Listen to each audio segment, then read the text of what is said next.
माँ वैष्णो देवी की गुफा में कोई मूर्ति क्यों नहीं है? जय माता दी। आज जानेंगे उस रहस्य के बारे में।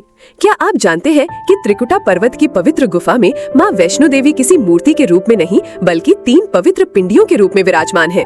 ये कोई साधारण पत्थर नहीं बल्कि महाकाली, महालक्ष्मी और महासरस्वती का साक्षात स्वरूप है। चलिए आज आपको ले चलते हैं माँ के इस चमत्कारी धाम की एक अलौकिक यात्रा पर। कहानी शुरू होती है दक्षिण भारत में रत्नाकर सागर के घर जन्मी एक दिव्य कन्या त्रिकुटा से। बचपन से ही प्रभु विष्णु की भक्ति में लीन त्रिकुटा ने प्रभु श्री राम के दर्शन पाने के लिए कठोर तप किया। जब सीता हरण के बाद श्री राम वहां पहुंचे तो त्रिकुटा ने उनसे विवाह का प्रस्ताव रखा। श्री राम ने कहा कि इस जन्म में वे एक पत्नी व्रत का पालन कर रहे हैं, पर कलयुग में वे कल्कि अवतार में आकर उनसे विवाह करेंगे। तब तक के लिए उन्होंने त्रिकुटा को उत्तर भारत के त्रिकुटा पहाड़ियों पर जाकर भक्तों का उद्धार करने का आदेश दिया। सदियां बीत गईं। माँ वैष्णवी के एक परम भक्त थे श्रीधर। माँ ने कन्या रूप में उन्हें दर्शन दिए और एक विशाल भंडारा आयोजित करने को कहा। गरीब श्रीधर की चिंता बढ़ गई, पर जहाँ माँ का हाथ हो वहाँ कमी कैसी।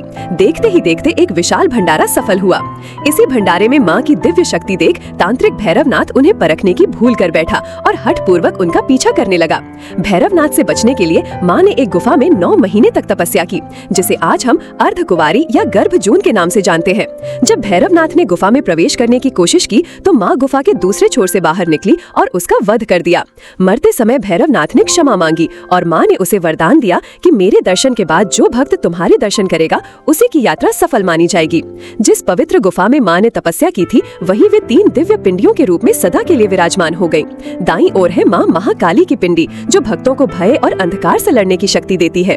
बीच में है माँ महालक्ष्मी जो जीवन में धन और समृद्धि लाती है, और बाईं ओर विराजती है माँ सरस्वती जो ज्ञान और विवेक का वरदान देती हैं। इन तीनों का सम्मिलित रूप ही माँ वैष्णो देवी है। ये वही स्थान है जहाँ पांडवों ने भी पूजा की थी और श्रीधर ने माँ के दिखाए मार्ग पर चलकर इस पवित्र गुफा को खोजा था। आज लाखों भक्त हर साल माँ के बुलावे पर यहाँ आते हैं और अपनी झोली खुशियों से भर कर ले जाते हैं। आप में से कौन कौन माँ के दरबार में हाजिरी लगा चुका है? कमेंट में जय माता दी जरूर लिखें और इस वीडियो को अपने प्रियजनों के साथ शेयर करें ताकि माँ का आशीर्वाद सब तक पहुँचे। अगर माँ की ये कथा आपके दिल को छू गई हो तो चैनल को सब्सक्राइब करके हमारा ये परिवार और बड़ा करें।